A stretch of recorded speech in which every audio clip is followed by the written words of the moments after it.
안녕하세요. 제니 선교사입니다. 영적 전쟁 승리하라. 기도 첫 번째 시간입니다. 기도는 보이지 않는 세계에서 강력한 영적 무기입니다. 대부분의 성도들은 기도가 하나님과의 교제라는 사실을 알고 있지만 마음속에서는 기쁨이 느껴지지 않고 무거운 의무처럼 생각합니다. 보이지 않는 세계에서 기도는 너무나 강력한 무기입니다. 그런데 기도를 어떤 문제가 발생하였을 때 해결 수단이나 자신이 원하는 것을 얻는 수단 정도로 생각하는 경향이 있습니다. 그러나 주님께서는 기도를 들으시고 우리를 통하여 직접 일하십니다. 사도행전 17장 25절 또 무엇이 부족한 것처럼 사람의 손으로 섬김을 받으시는 것이 아니니 이는 만민에게 생명과 호흡과 만물을 친히 주시는 이심이라. 데살로니가전서 5장 24절 너희를 부르시는 이는 미쁘시니 그가 또한 이루시리라.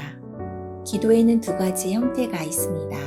믿음의 기도와 믿음이 없는 기도가 있습니다. 믿음의 기도는 어둠의 덮개를 뚫는 기도로 불같은 기도를 의미합니다. 즉 믿음의 기도는 연기 같은 기도가 아니라 어둠의 덮개를 뚫고 올라가 주님께 상달되는 기도를 뜻합니다. 믿음의 기도는 주님을 조금도 의심하지 않는 기도를 의미합니다. 야고보서 1장 6절 7절 오직 믿음으로 구하고 조금도 의심하지 말라. 의심하는 자는 마치 바람에 밀려 요동하는 바닷물결 같으니 이런 사람은 무엇이든지 주께 얻기를 생각하지 말라. 야고보서 5장 15절 16절 믿음의 기도는 병든 자를 구원하리니 주께서 그를 일으키시리라. 혹시 죄를 범하였을지라도 사하심을 받으리라. 그러므로 너희 죄를 서로 고백하며 병이 낫기를 위하여 서로 기도하라. 의인의 간구는 역사하는 힘이 큼이니라. 믿음이 없는 기도는 연기 같은 기도로 보이지 않는 세계에서 어둠의 덮개를 뚫을 수 없는 기도를 의미합니다. 어둠의 덮개는 보이지 않는 세계에서 온 세상을 덮고 있는 어두움이며 온 세상이 사탄의 지배하에 있는 것을 의미합니다. 에베소서 2장 2절 그때 너희는 그 가운데서 행하여 이 세상 풍조를 따르고 공중의 권세 잡은 자를 따랐으니 곧 지금 불순종의 아들들 가운데서 역사하는 영이라. 또한 우리의 기도를 방해하는 마귀들의 공격은 너무나 많습니다. 예를 들어 기도하려 하면 반드시 어떤 생각이 올라옵니다. 뜬금없이 가스레인지를 잠갔는지 아니면 내가 전혀 생각하지 않는 생각이 올라옵니다. 우리가 기도할 때 마귀가 나타나는 방해 현상은 이렇습니다. 전화벨, 신체 일부의 고통, 잡생각, 졸음, 기도의 장소를 떠나게 하는 급한 일 등.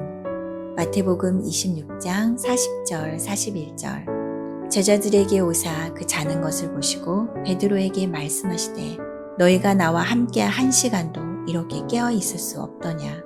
시험에 들지 않게 깨어 기도하라. 마음에는 원이로되 육신이 약하도다 하시고 예로 출애굽기 17장에서 이스라엘이 아말렉과 전쟁을 할 때 모세가 손을 들면 이스라엘이 이기고 손을 내리면 아말렉이 이기더니 라는 구절에서 모세가 손을 들고 내리는 상황에 따라 전투에서 이기고 지는 상황이 됨을 알 수 있습니다. 그러면 모세가 손을 들고 손을 내리는 의미는 무엇인지 알겠습니까? 바로 기도라는 뜻입니다. 그만큼 기도는 매우 중요하다는 의미입니다.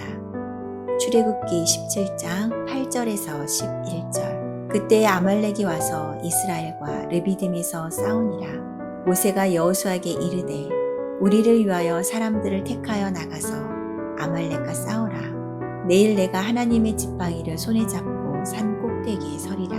여호수아가 모세의 말대로 행하여 아말렉과 싸우고 모세와 아론과 훌은 산 꼭대기에 올라가서 모세가 손을 들면 이스라엘이 이기고 손을 내리면 아말렉이 이기더니 믿음의 기도로 영적 전쟁에서 승리하시길 바랍니다.